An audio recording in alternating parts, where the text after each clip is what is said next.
Today I'm gonna take you through a problem I'm having with my electric chainsaw. Now this chainsaw is a Remington. It's a lot better than electric chainsaws of yore.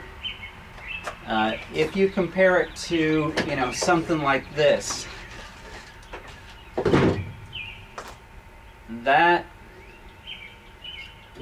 has almost no use in my book. And I've had other chainsaws that have been so-so. But this one has been a pretty good unit. And as much as I hate to say it, I almost never, if something breaks on me, I almost never buy the same kind again. But in this case, I did. When this one broke down, I went out and bought another one, almost identical to it. That's just a testament to say, hey, I like this thing a lot.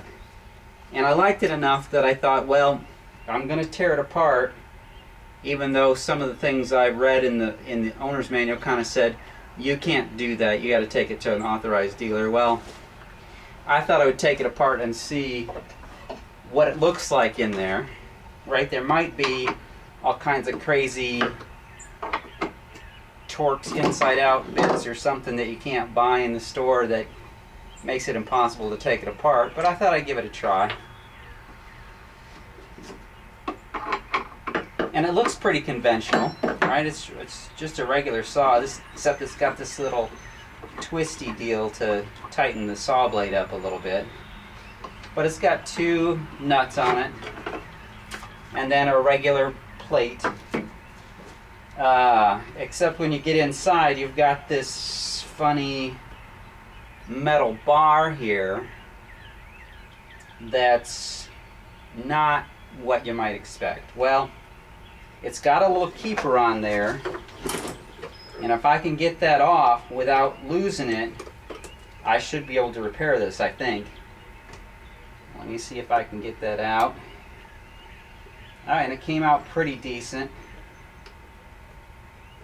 So that little keeper, I gotta keep it, or I don't know if I can replace that or not.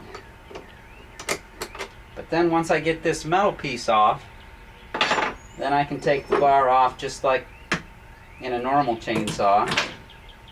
And it looks like I've got a clutch just like in a normal chainsaw. And if I take that off, yeah, I can see the problem here. That thing is completely stripped out. You see the teeth on there?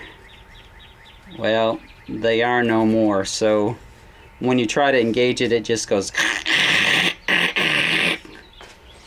Well, luckily, I got online and found a place that I could get a new one of those things. And so I bought some. I bought 3 of them because I figure it's going to happen more than once. And this should be an OEM replacement for that part. Let's hope it is. So there's the new one. There's the old one.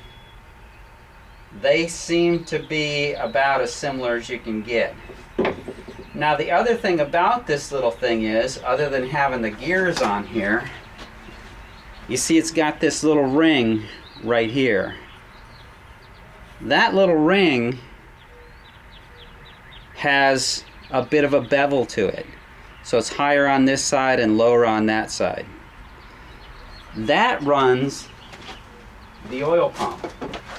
So there's a little plunger right here that plunges in and out as that goes around and pumps oil up to the chain.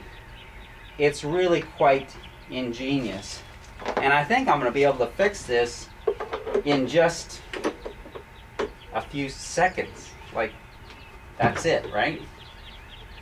Let me put this back together and we'll see if it works.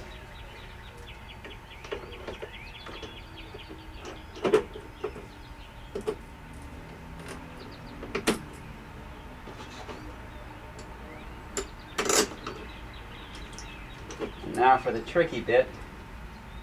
Get this little keeper back in there. without losing it.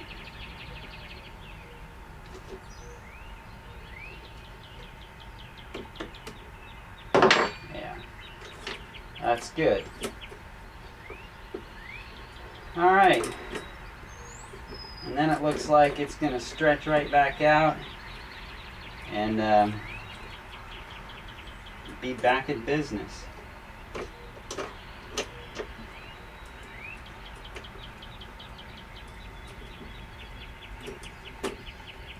Let's see if I can get it back in that groove right.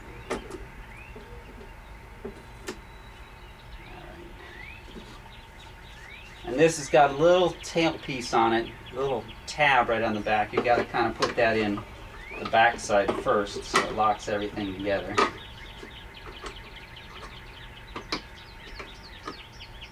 And then get these bolts back on it.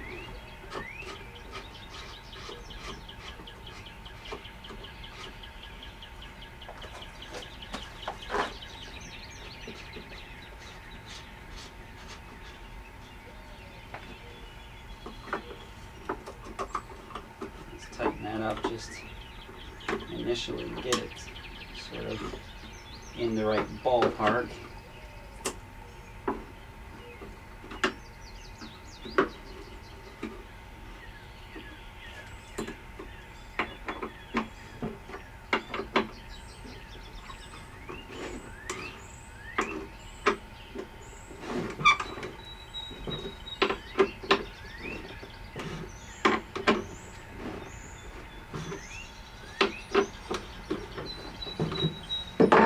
Alright, and the only thing you have to do to run this thing is put oil in it. Just regular car oil goes right in the top, and this is already full from the last time because when it quit working I was sort of expecting it to keep on working. Now, one of the things you want to have when you use an electric chainsaw is a good extension cord. And I've got this one.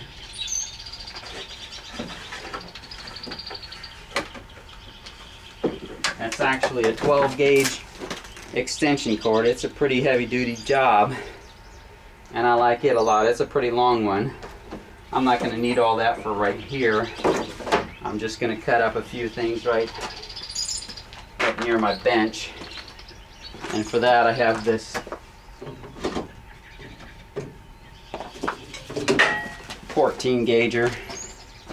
And the other thing that's different about this one versus the second one I got, this little cord coming out of it on this one is really short.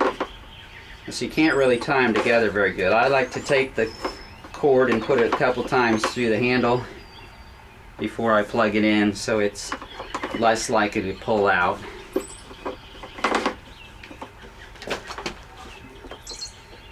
And then just plug it up. And I like to get the polarity correct on that. And there you have it. Now I got a few sticks.